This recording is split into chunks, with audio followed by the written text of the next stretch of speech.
मंत्रसाधना.com में आप सबका स्वागत। आज हम नाहर सिंह वीर साधना के बारे में चर्चा करने वाले हैं। ये साधना वीर साधना के अंतर्गत आने वाली एक साधना है। पहले थोड़ा सा नाहर सिंह के बारे में आपको परिचय देना चाहूँगा। नाहर सिंह जी थे एक पहाड़ी वीर कहा जाता है इनको। इनकी पूजा पहाड़ों में की जाती है, इनकी साधनाएँ की जाती हैं, जिनके माध्यम से बड़े बड़े कार्य करवाए जाते हैं। साधक आपको पहाड़ों में ज़्यादा मिलेंगे, इसीलिए इसको पहाड़ी वीर भी कहा जाता है। को भूतों का राजा भी बताया गया है। नाहर सिंह जी वीर 64 वीरों जो प्रमुख 64 वीर माने गए हैं, तो उनमें से एक ये प्रमुख वीर माना गया है। 64 वीरों में बहुत सारे वीर सात्विक होते हैं, कुछ तामसिक होते हैं, 2 प्रवृत्तियों के होते हैं। उनमें से नाहर सिंह वीर है, ये तामसिक प्रवृत्ति का एक वीर है। जब इसकी साधना की जाती है तो उस दौरान शराब मदिरा वगैरह का भोग दिया जाता है, तब ये साधना फलीभूत होती है। नाहर सिंह वीर आपको सब काम कर सकता है, आप कोई भी कार्य उससे करवा सकते हैं। पहाड़ों में इस विद्या का भरपूर प्रयोग किया जाता है। शिमला की तरफ के बहुत बड़े बड़े साधक होते हैं जो आपका भूतकाल, भविष्यकाल और वर्तमान काल भी बता सकते हैं। तो ये जो वीर है, ये इसका स्थान भी पुण्य की तरफ बनाया गया है। बाबा वडभाग सिंह जी ने वो पहली बार वश में करा था। पहली बार इस वीर को वश में करने वाले एकमात्र बाबा वडभाग सिंह ही थे। पुण्य की तरफ ये वडभाग सिंह जी का भी वहाँ पर स्थान है। नाहर सिंह वीर और बाबा वडभाग सिंह की छोटी सी कथा मैं आपको सुनाता हूँ।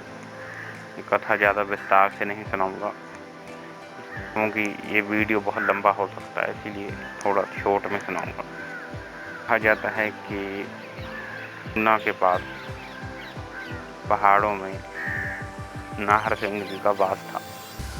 वो आने जाने वाले जो राहगीरों को, गांव के लोगों को परेशान करता था। तो इस चीज़ का पता बाबा वडभाग सिंह जी को लगता है। शाम के टाइम के ऊपर पेड़ के नीचे बैठ गए। तो नाहर सिंह वीर ने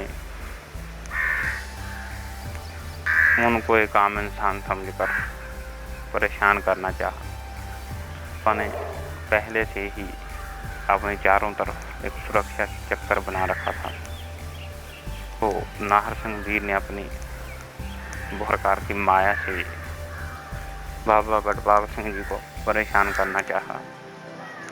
कभी वो तेज आंधी ला दे, कभी तेज तूफान ला दे, जिससे कि वडभाग सिंह जी परेशान होकर यहाँ से चले जाएं। तो बहुत टाइम तक उसने अपनी माया का प्रयोग बाबा वडभाग सिंह जी के ऊपर करा, पर बाबा वडभाग सिंह जी के ऊपर उसका कोई भी शक्ति का कोई भी प्रभाव उसके ऊपर नहीं पड़ा। सब शक्तियाँ नाहर सिंह की सब शक्तियाँ बाबा वडभाग सिंह जी के आगे फेल हो गई। तो बाबा वडभाग सिंह ने फिर अपनी विद्या के द्वारा, तंत्र विद्या के द्वारा इसको छोटा कर एक बच्चा सा बनाकर पिंजरे में कैद कर दिया। उस दौरान बाबा वडभाग सिंह जी से नाहर सिंह वीर ने क्षमा याचना करी। तो वडभाग सिंह जी ने एक शर्त के ऊपर उसको माफ़ करा। एक शर्त रखी, किसी भी व्यक्ति को परेशान नहीं करोगे। बाबा वडभाग सिंह ने कुछ शर्तें रखी उसको रिहा करने के लिए। किसी भी व्यक्ति को परेशान नहीं करोगे। दूसरा, जो भी इस जगह के ऊपर आएगा उसके ऊपर कितना भी भूत प्रेत का पहरा हो, उसे तुम ठीक करोगे अपनी शक्ति के द्वारा। तो बाबा की उसने दोनों बातों को मान लिया। स्थान के ऊपर नाहर सिंह वीर लोगों की भूतों प्रेतों की समस्याओं को दूर करते हैं। जिस भी व्यक्ति को कोई भूत का छाया हो या कुछ भूत प्रेत का कुछ पकड़ रखा हो या उसके शरीर के ऊपर कब्जा कर रखा हो, तो वहाँ पर वो व्यक्ति जाकर एक सहार के नीचे उसको बैठाया जाता है, तो वो हिलना जुलना शुरू कर देता है। उसके बाद वो ठीक हो जाता है। तो ऊना में बहुत सारे लोग जिनके ऊपर भूत प्रेत होते हैं, तो वो वहाँ जाते हैं और उनकी समस्याएं ठीक होती हैं। तो हमारे पिताजी भी हर साल ऊना में वडभाग सिंह जी के दर्शनों के लिए जाया करते थे। तो ये चमत्कार, वहाँ पर बहुत सारे चमत्कार होते हैं। अब अपने विषय की ओर आते हैं। मेरा नाहर सिंह वीर के साथ कैसे सामना हुआ, अब मैं इसके बारे में आपको बताने वाला हूँ। एक गांव है, मेरे गांव के साथ में ही 2-3 किलोमीटर आगे एक छोटा सा गांव है। वहाँ पर खेती बाड़ी करने वाले किसान के 4 बेटे थे। तो उनमें से छोटे वाले बेटे की शादी हुई। जब छोटे वाले बेटे की शादी हुई तो वहाँ पर एक गांव में ही मतलब छोटे छोटे से स्थान बना रखे होते हैं। अब मानोगे कि पितरों के नाम के ऊपर छोटा सा वो थड़ा सा बना देते हैं, किसी बाबा के नाम के ऊपर छोटा सा थड़ा बना देते हैं, वो पीरों के नाम के ऊपर बना देते हैं। वहाँ पर पूजा पाठ वगैरह करते रहते हैं, चलता रहता वहाँ पर। गांव देहात में ऐसे बहुत सारे स्थान बनाए जाते हैं। तो एक जगह स्थान था इसी तरीके से नाहर सिंह वीर का, उनके खेतों के बीचों बीच। जब शादी होती है तो अगले दिन ही लोग अपने पितरों की पूजा करने के लिए मंदिरों में मत्था टेकने के लिए जाते हैं। शादी के अगले दिन जैसे वो वहाँ पर उस स्थान के ऊपर गए जहाँ नाहर सिंह का एक छोटा सा मंदिर था।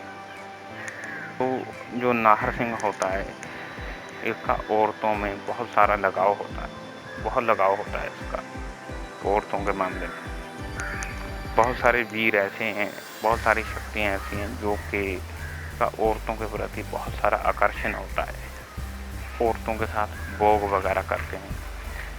तो उसके बारे में भी एक मैंने वीडियो बना रखा है, तो वो भी आप ज़रूर देखें।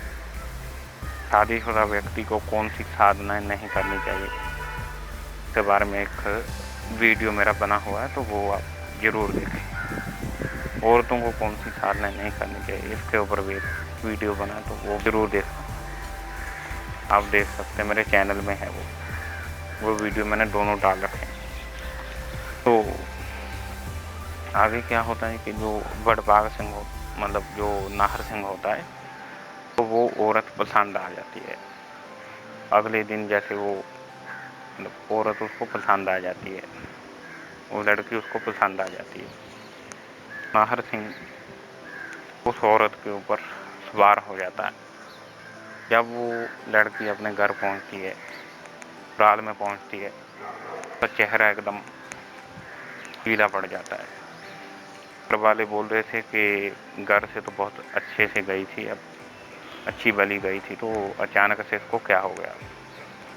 जब चेक किया गया तो बहुत ज़्यादा बुखार चढ़ गया उसको, शरीर बुखार से तप रहा था। जब ये स्थिति पैदा हुई तो घर वालों को कुछ शक सा हुआ, तो शायद उनको ये लग रहा था कि चलो बुखार हो गया होगा। ये डॉक्टर को बुलाया गया। डॉक्टर ने बुखार वगैरह की दवाई दी, काम करने के लिए कहा गया।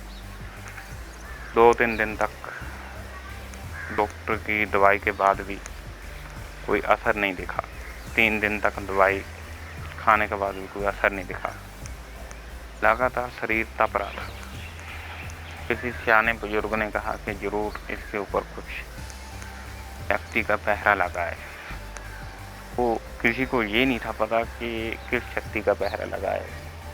उन्होंने जो गाँव वगैरह में होते हैं जाड़ा वगैरह करने वाले को बुलाया गया। जाड़ा वगैरह करा तो कुछ भी फ़ायदा नहीं हुआ। पीर होती है, ये बहुत बड़ी शक्ति होती है। कोई छोटा मोटा ओझा वगैरह तांत्रिक वगैरह इसको जल्दी हैंडल नहीं कर सकता है, इतनी जल्दी ये वश में नहीं होती है। तो फिर आगे क्या होता है कि ये कहा जाता है, इसको हमारे यहाँ पर एक तंशा जी की दरगाह है, पीर जी की दरगाह है। कुछ लोगों ने कहा कि वहाँ पर इसको मत्था टिकाने के लिए लेके जाना चाहिए, शायद वहाँ से ये शक्ति निकल जाए। लोगों ने सलाह दी कि इसको बाबा की दरगाह के ऊपर लेके जाना चाहिए। हमारे यहाँ पर बहुत बड़ी दरगाह है। तो जब किसी भी ओझा का, तांत्रिक का, बहुत सारे तांत्रिकों को वो मिले, बहुत सारा पैसा खर्च करा, तो कोई भी फ़ायदा नहीं हुआ। बहुत सारे पंडितों ने पूजा पाठ हवन के नाम के ऊपर उनको ठगा, फिर भी कोई फ़ायदा नहीं हो रहा था। जब कोई फ़ायदा नहीं हो रहा था तो किसी ने सलाह दी कि हमारे यहाँ पर पीर बाबा की दरगाह है, बहुत पुरानी दरगाह है, वहाँ पर लेके जाना चाहिए। वहाँ पर ले जाने की सलाह दी गई। तो जैसे ही उसको कार में डालने की कोशिश की गई तो उसका एकदम शरीर भारी हो गया। फिर भी 7-8 बंदों ने उसको जैसे तैसे कार में बैठाया। जैसे कार में बैठाया तो शरीर थोड़ा सा हल्का हो गया। तो जैसे ही वो दरगाह के लिए रवाना हुए, रास्ते में ही एक पुल आता है। उस पुल के बाद आगे दरगाह का रास्ता शुरू होता है। पुल के पास से ही नाहर सिंह वीर उसके शरीर से निकल गया और उसका शरीर एकदम पहले की तरह नॉर्मल हो गया वगैरह, वहाँ टिकाया गया, एकदम नॉर्मल हो चुका था शरीर। आते हुए जैसे पुल के वहाँ से फिर कार गुजरी तो वहाँ से जाते हुए तो उसके शरीर में ऊँची प्रवेश कर गई। तो पहले जैसा वही हाल हो गया। घर वाले भी बहुत परेशान हो चुके थे कि अब क्या किया जाए। तो उसी पड़ोस में मेरा दोस्त रहता था जो मेरे बारे में अच्छे तरीके से जानता था। पता चला कि इस तरीके से उनके पड़ोस में समस्या आ रही है। तो उसने मुझे इस बारे में खबर दी कि तुम्हें उनका समाधान करना है। तो पहले तो मैं समाधान करने के लिए मानता नहीं, क्योंकि मैं नहीं चाहता था कि कोई मुझे मेरे शहर में कोई बाबा कहकर पुकारे या कोई तांत्रिक कह के पुकारे। मैं ये नहीं चाहता था कि मेरे नाम के आगे कुछ तांत्रिक का या बाबा का या ओझा का टाइटल लगे। इसलिए मैंने उसको पहले तो मना करा मैंने कि मैं ये काम नहीं करूँगा, मुझे बाबा या ओझा नहीं बनना है। तो क्योंकि जो मेरा दोस्त था तो मेरे बारे में जानता था कि मैं कामों में मतलब हूँ, तब ज़्यादा किसी को शहर में पता नहीं था कि मैं ये सारा कुछ भी करता हूँ, क्योंकि अभी भी मैं पता नहीं लगने देता हूँ। तो मैं सिर्फ एक सिंपल आम आदमी की तरह रहना चाहता हूँ। तो क्या होता है कि वो मुझे इसके बारे में बताता है तो मैं तो उसको मना कर रहा था पहले। फिर मैंने एक शर्त के ऊपर उसको हाँ करी कि मेरे बारे में किसी को भी नहीं बताना है, मैं ये काम गोपनीय तरीके से करूँगा, ठीक है। इसके बारे में शहर में किसी को भी खबर नहीं लगनी चाहिए। मैं उनके घर में गया, लड़की की हालत बहुत ख़राब थी। काफ़ी टाइम से नाहर सिंह वीर लड़की के साथ वो कर रहा था। जब एक वीर भोग करता है एक औरत के साथ, तो एक बार भोग करने के बाद वो औरत 3-4 दिन तक उसका शरीर एकदम जंड हो जाता है। मतलब 3-4 दिन तक वो बिस्तर पे ही रहती है। तो देखो, एक आम इंसान की बात अलग है, तो एक वीर होता है तो वो ज़ाहिर सी बात है कि 15 मिनट के लिए तो वो नहीं करेगा आम इंसान की तरह। उसका काम तो घंटों के हिसाब से चलता है, 10 घंटे 12 घंटे इस तरीके से वो करता है। वो इतने टाइम तक लगातार करता है, वो भी एक शक्तिशाली होता है। तो अपने आप में वो भी एक वीर भी एक शक्ति होती है। तो ज़ाहिर सी बात है कि आम औरत का पर क्या होगा, ज़िंदगी नर्क सी हो जाती है।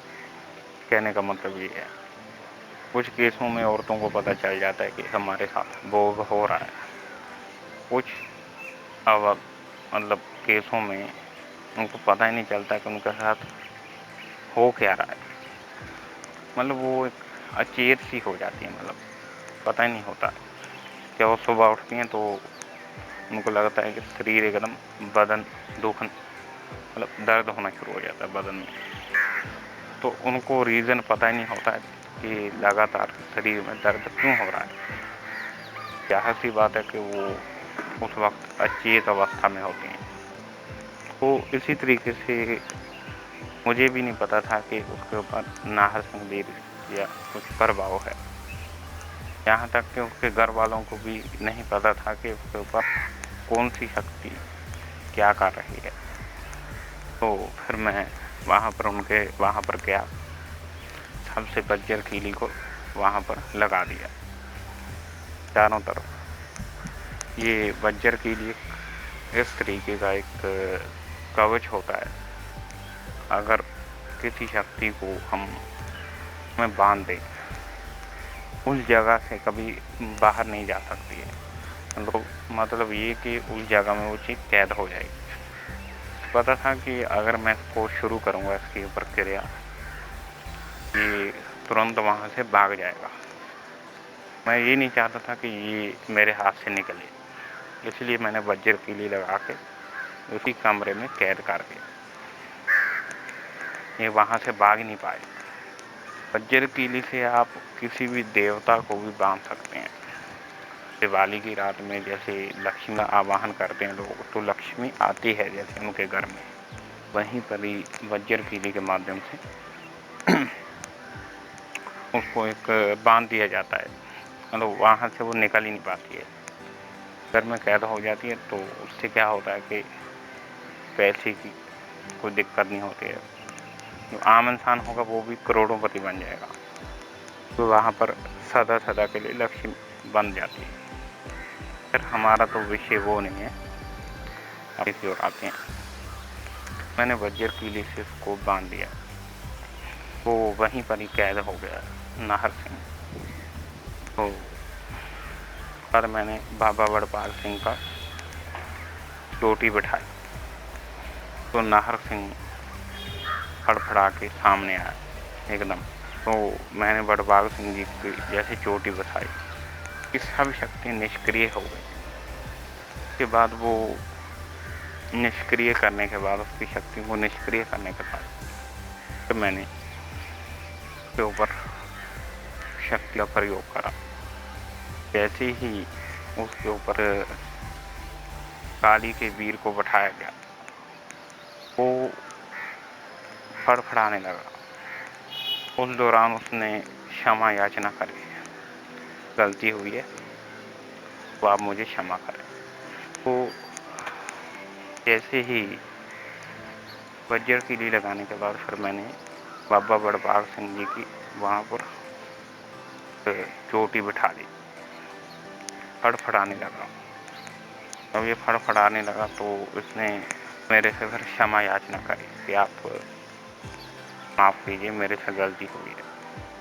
तो वड़पाल सिंह जी ने बोला कि अब इसका करना क्या है, इसको अगर ख़त्म करना है तो ख़त्म कर देंगे हम इसको, ठीक है। अगर इसको जो भी तुम इसको सज़ा देना चाहोगे वो दे सकते हो। मैंने उनको बोला कि ऐसा है, तो आपको सही लगे आप वो कीजिए। उस दौरान जैसे ही वज्र कीली लगाने के बाद फिर मैंने बड़भाग सिंह की चोटी बिठा दी। उस बिठाने के बाद वो एकदम निष्क्रिय हो चुकी थी, मतलब ये शक्तिहीन हो चुका था। जैसे ये शक्तिहीन हुआ, मैंने इसके ऊपर काल भैरव की शक्ति चलाई।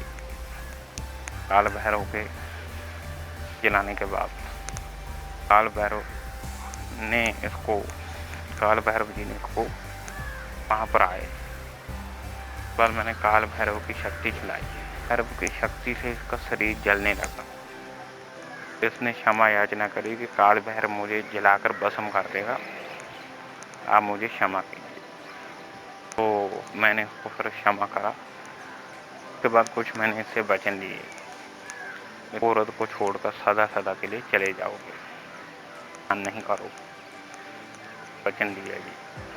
उसके बाद ये वहाँ से वज्र कीली मैंने खोली तो वहाँ से ये आज़ाद हो गया। तो उसके बाद उस औरत को कभी भी किसी भी तरह की परेशानी नहीं हुई। आज वो औरत बिल्कुल सही है। इससे मुझे एक नुकसान ज़रूर हुआ, मैंने इस चक्कर में अपना दोस्त खो दिया था, क्योंकि जो मेरा दोस्त था वो मुझे एक बाबा की नज़र से देख रहा था, दोस्त की नज़र से नहीं देखता था। पहले जैसी जो बातें थी सब ख़त्म हो गई। गांव के लोग जब भी मैं वहाँ से मतलब गुजर गया तो वहाँ गांव के लोग मतलब मेरे पैरों का हाथ लगाते, ठीक है गुरुजी कह के मेरा सम्मान करते, जो मुझे अच्छा नहीं लगता। देखो, मेरे बाप की उम्र का व्यक्ति अगर मुझे पैरों के ऊपर स्पर्श करे, मेरे पैरों को स्पर्श करे, अच्छा नहीं लगता है। गांव के लोग मतलब सिद्ध बाबा की तरह मतलब मेरा सम्मान करने लगे, पैरों को छूने लगे। तो बात मैंने ज़िंदगी में काम कभी नहीं करना, क्योंकि मैंने ये नहीं चाहता था कि बाबा की उम्र का कोई व्यक्ति मेरे पैरों को स्पर्श करे। मैं भी एक आपकी तरह साधारण इंसान हूँ, ठीक है। एक इंसान दूसरे इंसान को पैरों के ऊपर क्यों स्पर्श करे? तो इस चीज़ से मेरा ये नुकसान हुआ। मैं आप लोगों को भी यही सलाह दूंगा कि आप ज़िंदगी में कभी भी कुछ साधनाएँ ऐसी हैं जो शादीशुदा व्यक्तियों को कभी नहीं करनी चाहिए। उसके ऊपर मैंने एक वीडियो बना रखा है, उस वीडियो को आप ज़रूर देखें, क्योंकि आपको इसके बारे में कोई नहीं बताएगा। बहुत बड़े बड़े तांत्रिक भी इसके बारे में कुछ बताते नहीं, इसीलिए बहुत सारे मेरे पास केस आते हैं, मतलब इंडिया से नहीं, इंडिया से बाहर से भी केस आते हैं जो जिनके साथ इसी तरीके की समस्याएं आती हैं। मैं ये नहीं कहता कि नाहर सिंह की सिद्धि नहीं करनी चाहिए। नाहर सिंह की सिद्धि आप वहाँ कीजिए जहाँ पर अपने घर से बाहर कहीं दूर उजाड़ जगह में करनी चाहिए। नाहर सिंह मैं ये नहीं कहता कि आप नाहर सिंह की सिद्धि ना करो। नाहर सिंह की सिद्धि आप घर में कभी ना करें। अगर आप शादीशुदा हो या आपकी एक जवान बच्ची है या लड़की है, ठीक है, साधना घर में कभी नहीं करनी चाहिए। पता नहीं कुछ लोग, कुछ तांत्रिक मतलब लोगों को क्यों सलाह दे देते हैं कि आप घर में ये साधना कर सकते हैं, ठीक है, कोई दिक्कत नहीं होती है। पर ऐसी परेशानी आ सकती है, तो अगर आपको ये करनी है साधना तो आप उजाड़ जगह में कीजिए, जहाँ पर कोई भी आता जाता ना हो, एकदम उजाड़ में। यहाँ तक कि अगर आपके खेत खलियाल हैं तो आप खेतों में कर सकते हैं साधना को, शमशान में भी कर सकते हैं, वहाँ पर भी जा सकती है। अगर वहाँ पर भी आप नहीं करना चाहते हैं तो किसी जगह में आप एक किराए के ऊपर कमरा लेकर वहाँ पर ये साधना कीजिए, पर इस साधना को आप घर में कभी भी ना करें। अगर आप शादीशुदा हैं तो आपको ये साधना घर में नहीं करनी चाहिए। दूसरी बात, जब आप तंत्र में जाते हैं ठीक है, आपको एक विशेष काम और भी करना चाहिए। आपको वज्र कीली के माध्यम से कर देना चाहिए, हाँ, जो आपके साथ कोई भी शक्ति आए तो आपके घर तक ना पहुंच पाए आपके माध्यम से। जब भी आप ऐसी साधनाएं करके आते हैं तो घर में सीधा प्रवेश ना करें, पहले अपना मुंह हाथ धोएं, उसके बाद सुरक्षा कवच पढ़ें 5-10 मिनट तक, तब आप अपने घर में जाएं। आपके साथ अटैच हो के आपके साथ ही आ रही हो, आपके वो घर तक पहुंच जाए, अभी आपको करनी चाहिए। तो ये थी नाहर सिंह जी के बारे में मेरी ये वीडियो। नाहर सिंह के बारे में मतलब मेरा जो सामना हुआ था उनके साथ के बारे में मैंने ये बनाया है। मैं ये चाहता हूँ कि ये वीडियो बनाने का मेरा मकसद यही है कि आप भी ऐसी गलती ना करें। अगर आपका इस धारणा के बारे में कुछ, अगर आप इसके बारे में कुछ सलाह देना चाहते हैं या कोई और जानकारी भी देना चाहते हैं या कुछ विचार साझा करना चाहते हैं तो आप नीचे कमेंट बॉक्स में लिखें। जय महाकाल।